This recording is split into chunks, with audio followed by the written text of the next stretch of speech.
This is Carl with the three things I'm watching for Friday, January the 9th.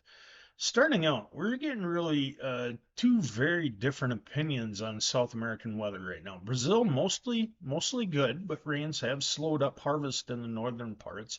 Expected to dry out today, and we'll see harvest gain momentum and start to build a little bit. Parts of southern Brazil and Argentina expected to see heavy rains over the next 48 hours here.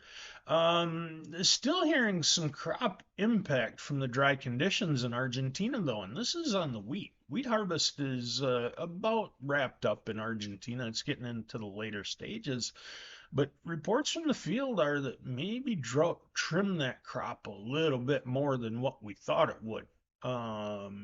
Just something to file away here. And my thing is if the drought is enough that it has impacted wheat production, it's put some stress on corn and soybeans too. Going to be doing a lot more digging to find out in fact if we have seen some issues there. Dry weather in Brazil though, we'll see harvest pick up and we'll see the market act accordingly. Doesn't mean them soybeans will make their way in the export market. It just means they're going to be harvested a little bit quicker here. Second thing I'm watching today, Opinion Day from the Supreme Court, and the one case that we all have our eyes on, the tariffs.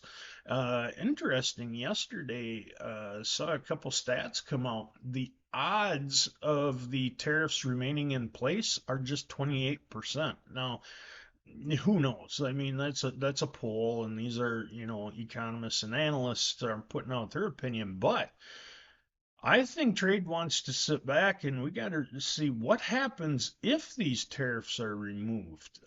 Does it help our demand or does it actually hinder our demand with some of these trade deals we have put together here?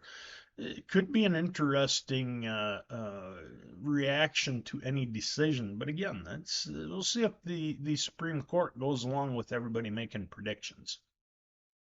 Third and final thing today, we are going to see positioning in this market ahead of Monday's WASDE report. Quarterly stocks, and as a matter of fact, I think quarterly stocks could end up having a little bit bigger impact on the market than the actual WASDE data. That's just my take on it. And there's a lot of back and forth on the report, and there is every month, but this one, it's a little heightened due to the fact it's the January release, so we get final old crop production numbers. Um, Here's my thought. Everybody's saying, well, we're going to cut yields. We're going to cut yields, and I fully believe we do.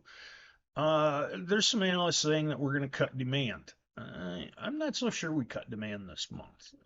We could, but you know, if anything, it would probably be on soybeans. But we have China buying soybeans now, and that's been the main point of contention.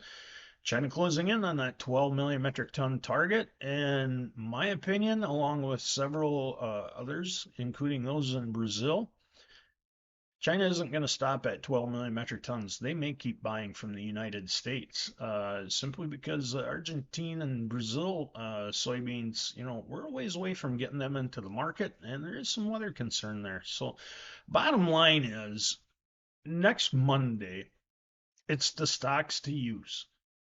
At the end of the day, if the stocks to use get tighter, it'll be bullish. If the stocks to use get a little bit wider, probably be bearish for the market. Happens every month. Those are the three things I'm watching today.